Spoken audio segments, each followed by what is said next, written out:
there's a puzzling object which is flying through our solar system right now.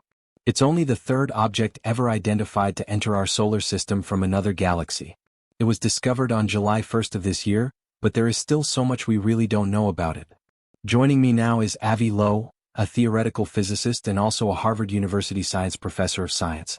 Avi, thank you for being here with us, and I want you to tell us and also put it in perspective here.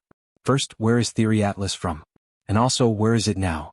And how rare of an object is this to be in our solar system? Thanks for having me. The object is only the third that we spotted coming from outside the solar system over the past decade because we didn't have survey telescopes that are capable of finding such objects. But it's the third one and the most unusual one in sense of its size. It's the size of a big city like Boston and 1,000,000 times more massive than the first interstellar object. And we don't know where it came from. We just know its speed when it entered the solar system, which was about 60 kilometers per second. And we don't know how long the journey was, but it came closest to the Sun on October 29th. And then now we can see it from Earth. It was on the opposite side of the Sun. We couldn't see during the month of October. And it will get closest to Earth on December 19th, about a week before the holidays. And the fundamental question is it a natural object, a rock covered with pockets of ice that get evaporated by sunlight, or maybe a technological object sent by another civilization? So, NASA released those new pictures. We just had them up momentarily ago.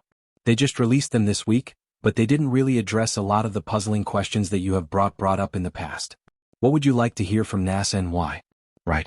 So, there are some surprises about this object. It came along the plane of the planets around the Sun as if it is on a reconnaissance mission, and that's why it's so easy to observe it for months. The NASA should be grateful if this is just an icy rock. We were extremely fortunate that the chance of that happening is 1 in 500 for it to lie in that plane, and moreover it also has jets coming from it in all directions, not just in the direction of the Sun. We don't know exactly how they are produced. We want to understand that in the coming weeks, and it shed also nickel with very little iron, and that's quite unusual. The only place we find it is in industrial production of nickel alloys, and it also has a glow that is ahead of it, and that was visible in the high-rise image from the Mars Reconnaissance Orbiter that was released by NASA, and it's just not clear why is there a globe preceding it in the direction of motion, not in the direction of the Sun, and so there are lots of mysteries, and that's what makes science fun, because we can figure out the answers by collecting more evidence. More evidence, that's for sure, and those are some of the anomalies that you wrote about in the past. From the jets, from the tail too. You're saying it's not really normal for an actual comet to do that.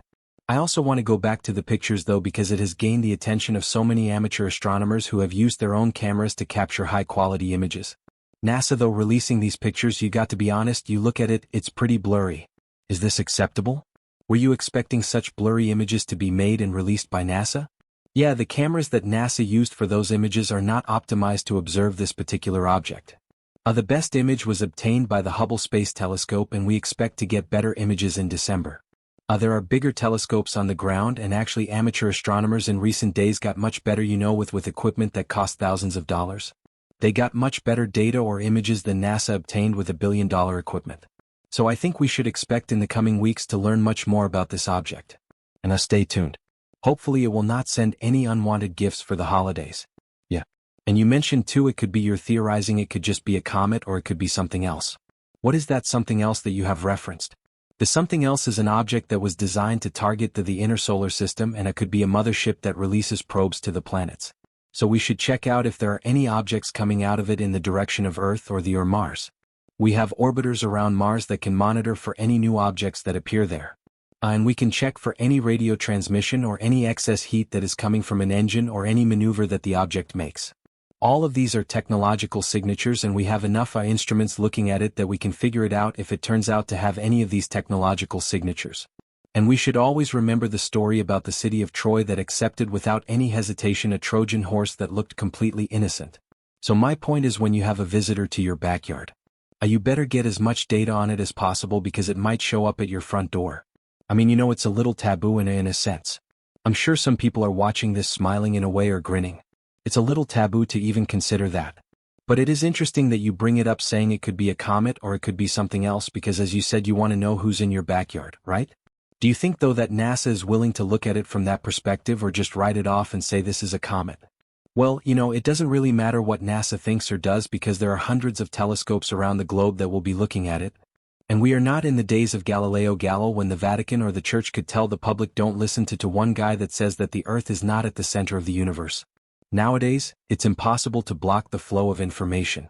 And my hope is we will figure it out one way or another. And science cannot be administered by bureaucrats. You see, the beauty of science is that evidence prevails. Evidence prevails. All right, thank you so much. We understand it will be flying closest to Earth on December 19th. And of course, we're all going to be checking in on this and hopefully we'll have you back on. So informative.